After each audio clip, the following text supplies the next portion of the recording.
Chapter 1. Uchiha Psychiatrist. The Third Ninja War, on the border of the Land of Fire.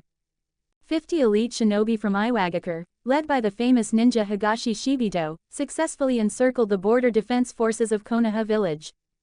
An earlier intelligence error left Konoha's defense forces vulnerable, resulting in catastrophic losses. All elite Jonin were killed, most Chunin suffered severe casualties, and the 100-strong defense force was nearly decimated. As a large number of Iwa ninjas approached the last Konoha stronghold, Higashi Shibito, despite his team's confidence in their impending victory, maintained a cautious advance, using a barrage of explosive tags to clear the way, destroying traps and obstacles. His methodical approach spread fear among the remaining Konoha Chunin, leaving them with no opportunity for retaliation. As a suffocating atmosphere of despair settled over the dozen or so survivors, they could only exchange desperate glances. It was as if death had a tight grip on their throats, leaving them gasping for hope. Damn it! Mimura Hazuki's eyes were bloodshot as he gritted his teeth. He cursed vehemently, if those Anbu idiots hadn't provided such bad intel, we wouldn't have fallen into Iwa's trap. It's over. We're done for. Nagasaki Junji's eyes stared blankly as he let his kunai slip from his fingers. He replied bitterly, there's no point in blaming Anbu now, Mimura. It's all futile. Konoha's elite defense force of nearly 100 shinobi had been virtually obliterated. Even a village as strong as Konoha couldn't withstand such a severe blow, especially while already engaged in war against 3 major ninja villages. Mimura Hazuki blamed himself, closing his eyes in despair. It's my fault. I failed the 4th Hokage's trust. He could already envision the horror of Iwa's forces breaching Konoha, the village engulfed in the flames of war, its streets running red with blood. Kill them all, and then level Konoha. Higashi Shibito commanded, as hundreds of kunai flew through the air, raining down on the remaining Konoha defenders. Mimura Hazuki and the others closed their eyes in despair, bracing for the end. Boom! Suddenly, a figure appeared on the battlefield. An enormous explosion erupted, sending clouds of dust into the air as the force of the blast deflected the incoming kunai, scattering them into the sky. From the swirling smoke and debris, Higashi Shibito felt an intense pressure, a sense of foreboding as he cried out, "Who's there? A mere Iwa shinobi dares to invade Konoha's borders while I'm away." In the swirling smoke and dust, a deep and commanding voice pierced through the chaos. This voice. Higashi's eyes narrowed to slits, and his pupils contracted to sharp points as fear gripped him.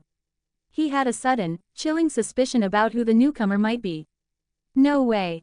Mimura Hazuki, who had also heard the voice, turned his gaze toward the shadowy silhouette emerging from the smoke. His eyes were filled with awe and reverence.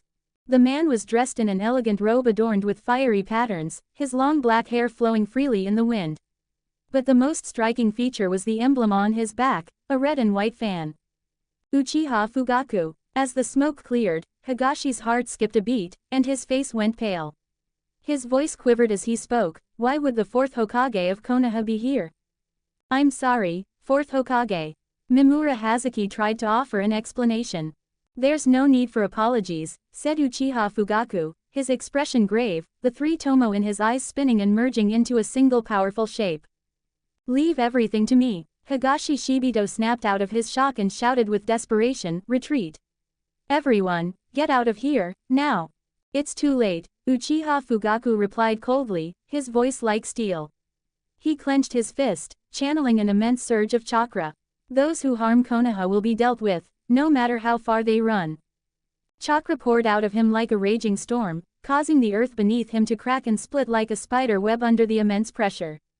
The power of his Mangekyo Sharingan reached its peak, and Uchiha Fugaku shouted with icy resolve, Amaterasu. Boom! Black flames erupted across the battlefield like a tidal wave from a tempestuous sea, engulfing everything within a few hundred meters. Iwa ninja, remember my name, Uchiha Fugaku. Uchiha Fugaku stood on the battlefield, a proud smile forming at the corners of his lips. His voice echoed across the field, loud and confident, as long as I'm here, you'll never defeat Konoha. Long live the 4th Hokage. The crowd chanted. Long live the 4th Hokage. Fugaku basked in the cheers, his excitement growing. In that moment, he felt like he had surpassed all his ancestors and become the greatest leader in the history of the Uchiha clan, even the greatest Hokage in the history of Konoha village. Thank you for your patronage, 50,000 ryo. A sudden voice snapped Fugaku back to reality. His eyes opened, a bit confused, but he quickly regained focus as he looked at the young man standing in front of him. The young man appeared to be about 15 years old, with hair as dark as night, well-defined features, and thick-rimmed glasses. Despite his gentle demeanor, his eyes drew attention, each one bore 3 magatama, rotating slowly, exuding an irresistible allure. That's it. Fugaku's smile faded as he stared at the young man with a puzzled expression. That's all. What happens next? What's the rest of it? No more, Mr. Clan leader, replied Uchiha Sogetsu, shrugging nonchalantly. He raised his hands and stood up with a friendly smile. 50,000 ryo only gets you the trial version. If you want the full treatment, it'll cost extra. How much? Fugaku was visibly confused. The dream he'd just experienced had been incredibly tempting. 100,000 ryo per session, Uchiha Sogetsu replied with a grin, spreading out his fingers to emphasize the number. Hiss, so expensive, Fugaku exclaimed, sharply inhaling. Even though he was the head of the Uchiha clan, with a strong reputation, he knew all too well that his beloved wife could be quite fierce at home. The modest stash of money he'd managed to squirrel away could only afford 4 or 5 sessions at most. The thought made him wince. That was his private money which had taken him ages to save. Forget it. Maybe another time. Fugaku forced himself to let it go, closing his eyes with a hint of regret. The vision of being the 4th Hokage was such a sweet dream, even if it was just an illusion. It made you want to stay in it a little longer, to experience it just a few more times. It's no wonder so many people kept visiting Uchiha Sogetsu to experience his unique brand of psychotherapy. It was like nothing else, offering insights that lingered long after the sessions ended. But Uchiha Fugaku was the clan leader. He quickly regained his composure, took a deep breath, and looked at the young man in front of him. I have something to discuss with you, he said, his voice steady but direct. Please go ahead, clan leader, Uchiha Sogetsu replied with a gentle smile, the magatama in his eyes fading. Hokage-sama has expressed interest in having you join Anbu, Fugaku explained. He paused briefly before continuing, of course, if you'd rather not join Anbu, you could also consider the Uchiha police force. Thank you, but there's no need, clan leader, Sogetsu said after a moment's thought, shaking his head. Besides, if I refuse Hokage-sama, it might make things more difficult for us, don't you think? Understood. I'll inform Hokage-sama of your decision, Fugaku replied, nodding slightly. Before leaving, he offered a final piece of advice. Sogetsu, no matter where you go, don't forget that you're always a member of the Uchiha clan. As Fugaku left, Uchiha Sogetsu stared off into the distance. No one else could see it, but he could, faint lines of text floating in the air, visible only to him. Side mission. Certified Psychiatrist 3 completed. Task. Provide psychological treatment to at least 50 individuals or fulfill their desires. Reward. Mind Dragon's Complete Pituitary Gland Adolescent *1. Main mission. Promotion Sequence 6, Hypnotist incomplete. Task. Consume the magic potion to advance to Sequence 6, Hypnotist. Reward. Extraordinary item, Lie. Side task. Certified Psychiatrist 4 incomplete. Task. Provide psychological treatment to at least 100 individuals or fulfill their desires. Reward. Limano's Travels. Uchiha Sogetsu was an enigmatic prodigy, at least according to the Uchiha clan. At the mere age of 15, he wielded the 3-tomo Sharingan, yet his preference leaned towards medical ninjutsu. He even devised a psychological healing technique rooted in this expertise. The peculiarity of Uchiha Sogetsu stemmed from his identity as a time traveler. Simultaneously, he also a spectator.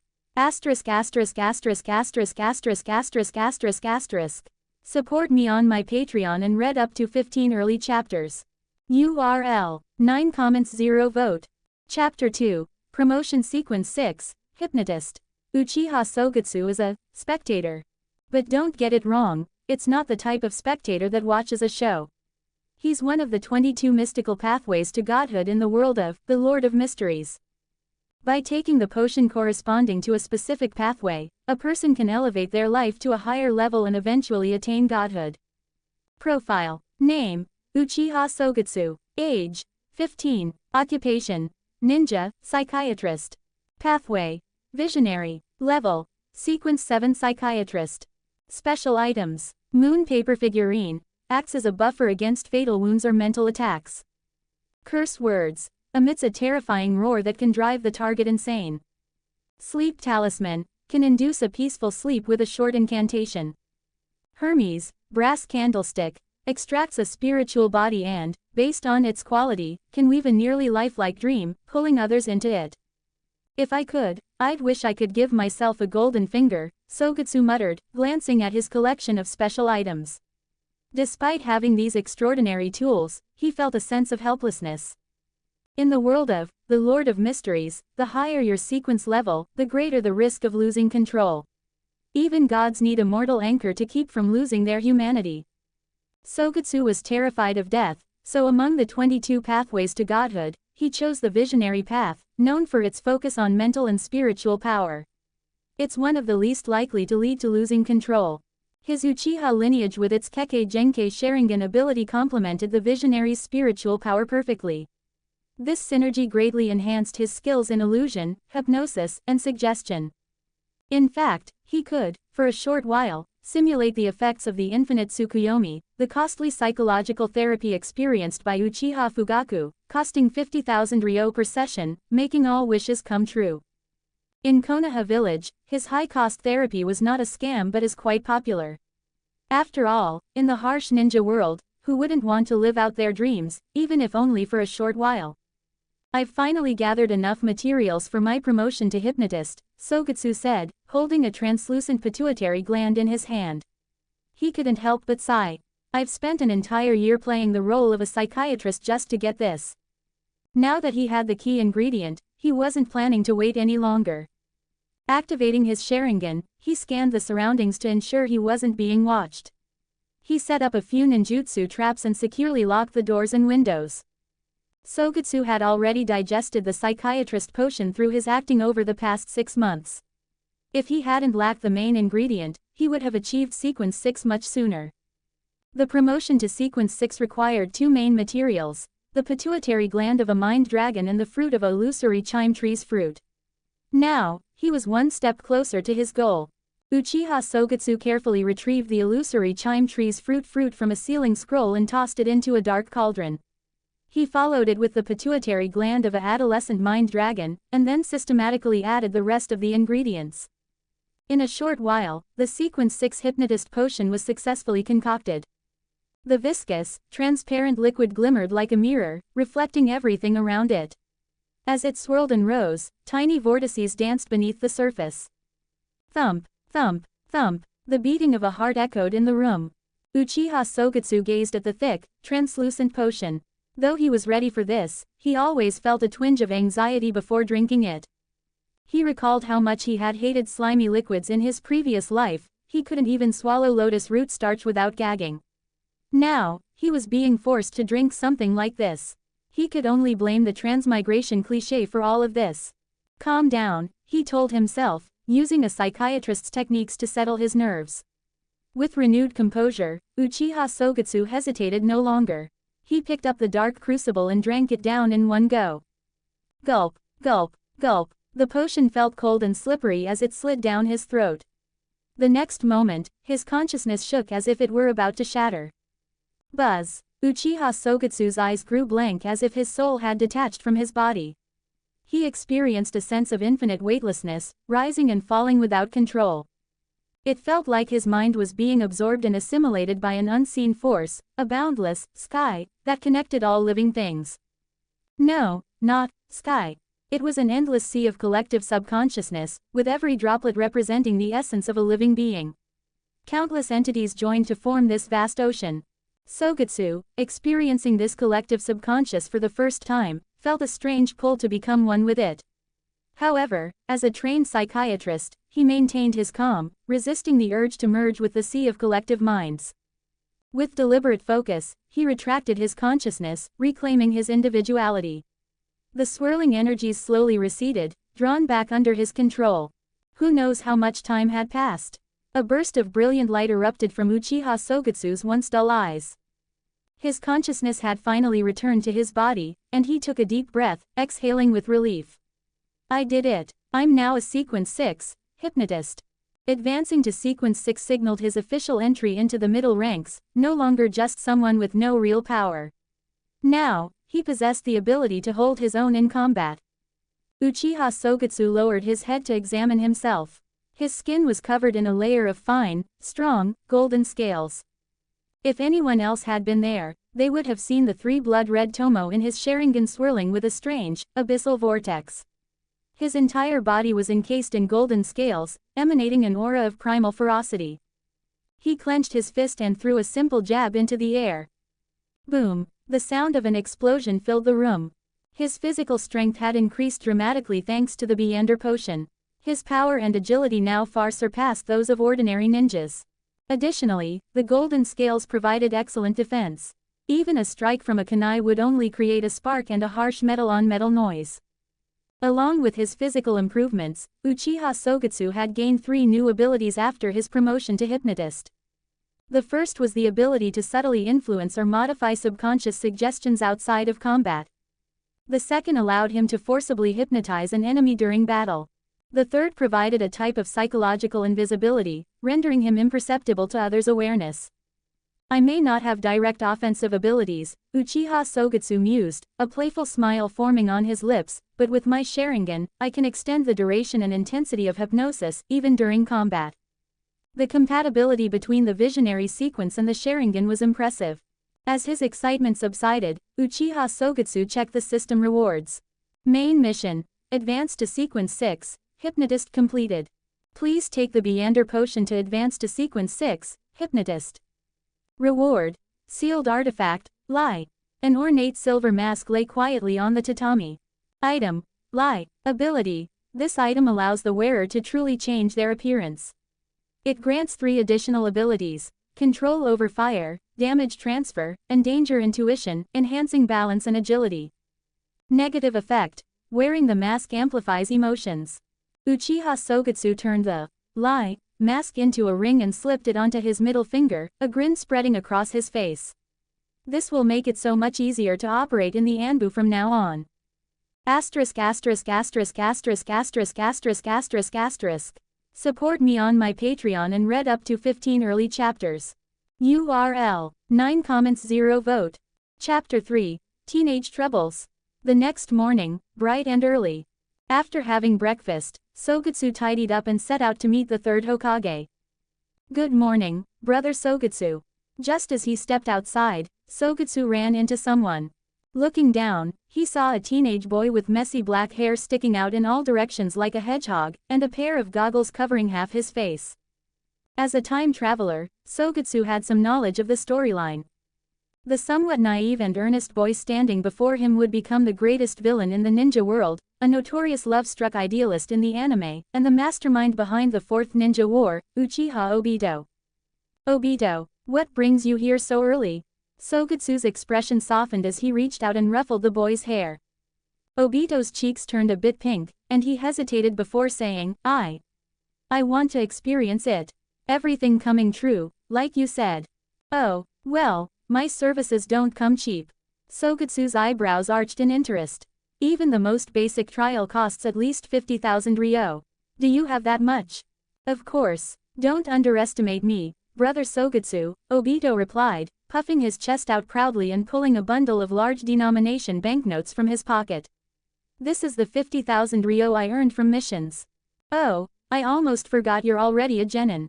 Sogetsu rubbed his temples. He'd been so wrapped up in his own tasks that he hadn't been keeping track of plot developments. However, he knew the broader events wouldn't change.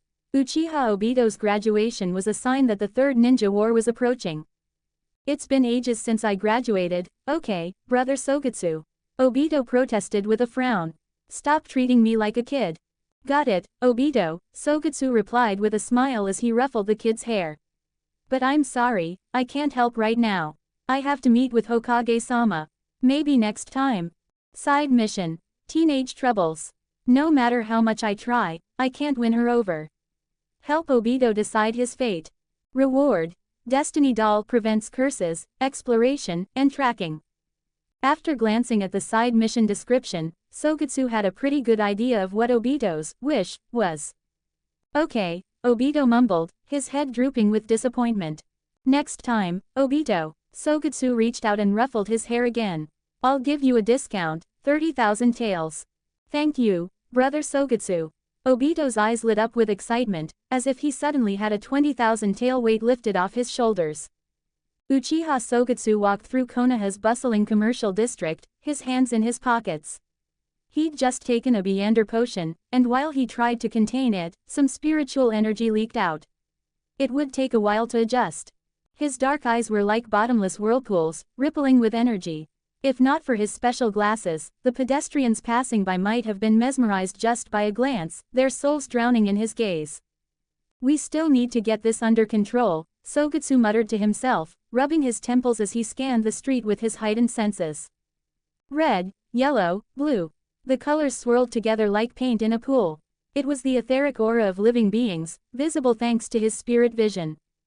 Unlike Sequence 7 psychiatrist, who could only discern the aura's color to understand a person's mood, being at Sequence 6 gave him the ability to dive deeper into their minds. Hey, did you hear about that big news? One passerby asked another.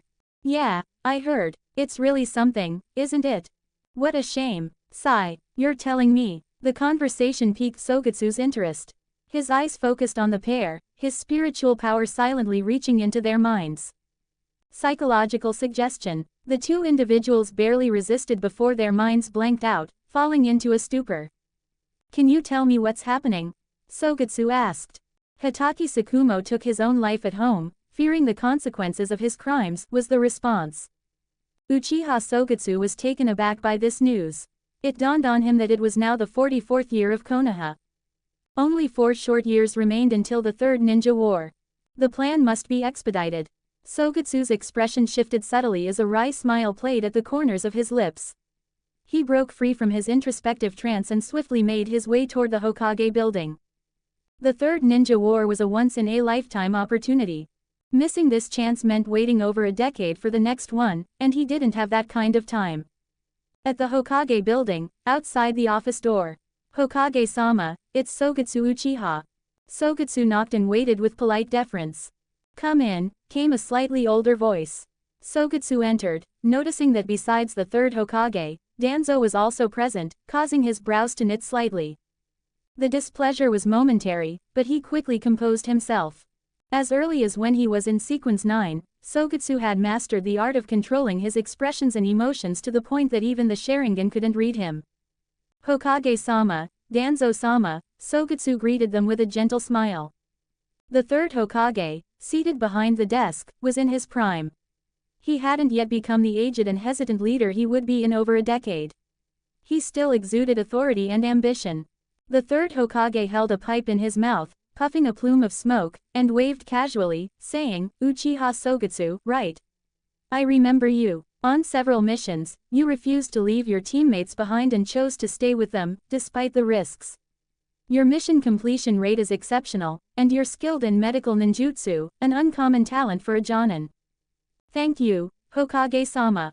It's just what I do, Sogetsu replied, rubbing the back of his head with a shy grin, pretending to be a bit embarrassed. Yes, you're a good young man. No need to be so formal, the Hokage replied. The third Hokage was pleased with Uchiha Sogetsu's performance, praising him, in you, I see the future of Konoha. It is because of young people like you that I believe the will of fire, established by the first Hokage, will continue to be passed down. Thank you, Hokage-sama. I will keep working hard. Sogetsu's face flushed with pride, unable to hide his excitement as he replied, I will inherit the will of fire and protect the village, even with my life. Haha, I believe in you, Uchiha Sogetsu. The third Hokage nodded with a warm smile. Even though you're young, you already understand things from the Hokage's perspective. Please, Hokage-sama, don't say that. Sogetsu rubbed his nose in embarrassment. I just follow your teachings. It's only natural to think this way. Ha ha ha. The third Hokage's laugh was hearty and genuine. Sogetsu's flattery seemed to strike a positive chord. HMPH, a gruff voice interrupted. Danzo, who had been watching from the side, couldn't stand the joviality and let out a loud, annoyed snort.